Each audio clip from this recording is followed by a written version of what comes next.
Okay, today we have a S-Max in. It's a 2014, so we're just going to show you what we found so far. So if we focus on the passenger rear door membrane, what we're going to do is we're going to put a bit of water down this side here, just simulating this out in the rain. And what it should do is it should drop out the bottom of the door, which it is doing. But if we go and have a little bit of a closer look, we can see that it's dripping out from here. So and then that's then going to work its way onto this rubber here, and then it's then going to work its way into the car. So that one's got a leak on there. The only thing is if we look closely, there's signs that someone has been behind here and sealed this before. The problem is it looks like they may have put too much sealer on the door membrane and actually stuck the door cards on, and the door cards are now stuck to the actual door. If we just quickly come round to this side here, you can see this one a bit better. It looks like all four have been resealed, but only one is leaking. We can see this bit here, we've got the sealant, and we can see that it's been pushed through the actual door card here. So it may be a bit of an issue trying to get them off where they've been stuck. Also, we've got obviously sealant underneath, and it looks like we've got a bit of overspray underneath the door there. So that would be obviously the door membrane. Coming up to the top, quite common on the on the folds. We can see here that there's started to be a fracture.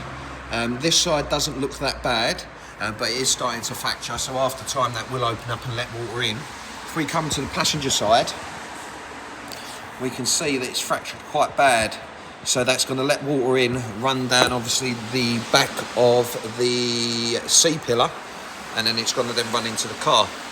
And then we're going to go on to the rear air vent, which is behind the rear bumper. What we've got a twisted camera up into the box section, and we can see here this is the back of the air vent. So what we're going to do is we'll just line this up a little bit. Okay, so if I put that, so that's like that. And then what we're going to do is we're going to pour a bit of water on the outside of the car, just on the back of the bumper. And then if we look on the inside, we can see that the air vent is leaking quite heavily into the box section. So there we go. So we've found everything so far, I believe. The air vents correspond with both footwells being wet, because what it will do is it will fill up this box section and then slowly work its way down past all the plastics and then fill it up. As well as obviously you've got the door membrane on this side helping, and obviously we've got the welded seams at the top. So there we go. So that's everything we've found so far. Just to have a quick look inside, underneath this little section here where all the tools are, we can see that we've got a lot of mould down in this section here. So it may be worth giving it an odour kill just to remove all the mould, and that is obviously wet down there as well. If we come to the front here, it just feels damp. It doesn't feel waterlogged, but it does feel damp. Okay, and then if we go over to the passenger side, once again we'll come underneath this little bit here, and we can feel that that's damp to touch on that bottom section there. You can see obviously how much mould's in that section there. And then if we then come to the front,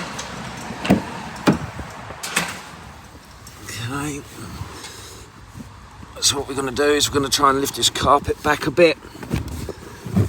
That's it, we'll lift this carpet back.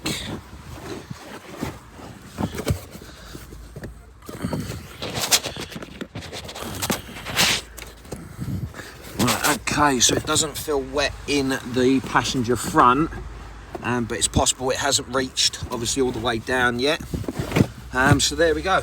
So we're just going to put an estimate together and see what we can do.